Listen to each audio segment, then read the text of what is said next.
स्त्रियांसाठी आवश्यक नियम. प्रत्येक बाईमध्ये हे गुण असायलाच हवेत. मित्रांनो, पूर्वीचे लोक म्हणायची, घरात नवीन स्त्री आली तर ती घराचं वृंदावन करू शकते, नाहीतर शमशान करू शकते. कारण तिच्या हातात असते या घराला कसे सांभाळायचे आणि कसे पुढे घेऊन जायचे. त्यासाठी घरातील स्त्रियाच्यामध्ये कोणकोणते गुण असले पाहिजे याचीच माहिती आज आपण या व्हिडिओमध्ये जाणून घेणार आहोत. चला तर मित्रांनो, या व्हिडिओला सुरुवात करूया.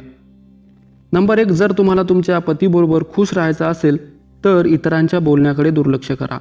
नंबर 2, तुमच्या स्वतःला तुमच्या पतीची गर्लफ्रेंड समजू नका, बायकोच समजा.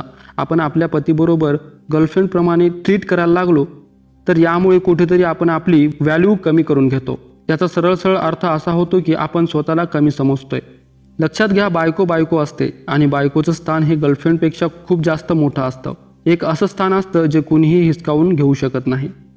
नंबर 3, जर तुम्हाला तुमच्या वैवाहिक जीवनामध्ये खुश राहायचं असेल तर तुमच्या पतीची तुलना अजून दुसऱ्या कोणत्याही पुरुषाबरोबर करू नका.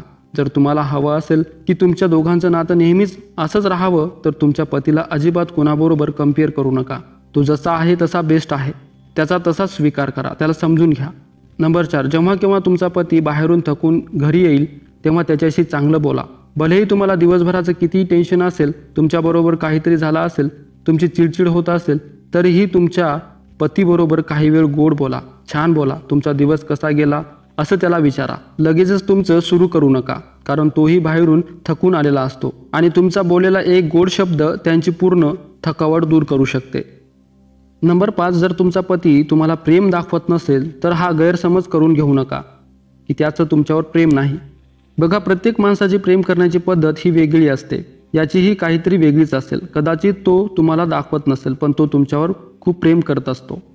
नंबर 6, जेव्हा केव्हा तुमच्या दोघांमध्ये भांडणी होतील तेव्हा तुमच्या नवऱ्याला समजून घेण्याचा प्रयत्न करा. प्रत्येक वेळी तुम्हीच चिडचिड करू नका, कारण बायकांना सवय असते. बऱ्याचदा बायकाच चिडचिड करतात, संताप करतात, ओरडतात आणि पती ऐकून घेतात. पण कधी तुम्ही सुद्धा शांत राहा. कधी त्यांचं म्हणणं ऐकून घ्या. कधी त्यांचा संताप सहन करून घ्या. कधी त्यांना समजून घेण्याचा प्रयत्न करा. नंबर 7, तुमच्या पतीची आर्थिक परिस्थिती समजून घ्या. त्याच्याकडे किती पैसे आहेत, तो किती कमवतोय, या सगळ्या गोष्टींचा अंदाज बांधूनच त्याच्याकडून काही मागायचं ते मागा. काही जास्त मागू नका, जास्त खर्च करू नका. काटकसर करायला शिका. जिथे खरंच गरज असेल तिथेच खर्च करा. नंबर 8, आपल्याला नेहमी हवं असतं की आपल्या पतीने आपला नेहमी आदर केला पाहिजे, आपली रिस्पेक्ट केली पाहिजे आणि तो करतो सुद्धा. अगदी त्याचप्रमाणे आपलं सुद्धा कर्तव्य आहे की आपणही आपल्या पतीची रिस्पेक्ट केली पाहिजे. नंबर 9, बघा, तो सकाळपासून संध्याकाळपर्यंत आपल्यासाठी काम करत असतो, आपल्या मुलांसाठी झटत असतो. म्हणून तुमचीही जबाबदारी आहे तुमच्या पतीचा आदर करण्याची, त्यांचा सन्मान करण्याची. नंबर 10, आधी समजून घ्या, पूर्ण कारण माहिती करून घ्या आणि मगच भांडण करा. विनाकारण भांडू नका. नंबर 11, तुमच्या सासरी घडलेल्या गोष्टी माहेरी करू नका आणि माहेरी झालेल्या गोष्टी सासरी सांगू नका. ही मॅच्युरिटी असते. उगाचच इकडच्या गोष्टी तिकडे सांगून बऱ्याचदा गैरसमज होतात, म्हणून या गोष्टीची जरा काळजी घ्या.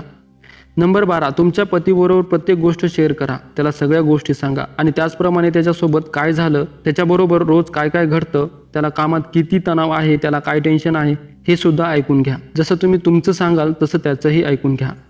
एकमेकांना समजून घ्या. तुमचं नातं अजून घट्ट बनवा. एकमेकांची साथ द्या. तर मित्रांनो, हे होते स्त्रियांसाठी काही आवश्यक नियम. मित्रांनो, हे जर स्त्रियांनी नियम पाळले तर घरात कटकट होणार नाही आणि भांडणे तर कधीच होणार नाही. तर मित्रांनो, हा व्हिडिओ तुम्हाला कसा वाटला कमेंट बॉक्समध्ये नक्की सांगा आणि तुम्हाला हा व्हिडिओ आवडला असेल तर व्हिडिओला एक लाईक आणि चॅनलला सबस्क्राईब करायला विसरू नका. धन्यवाद.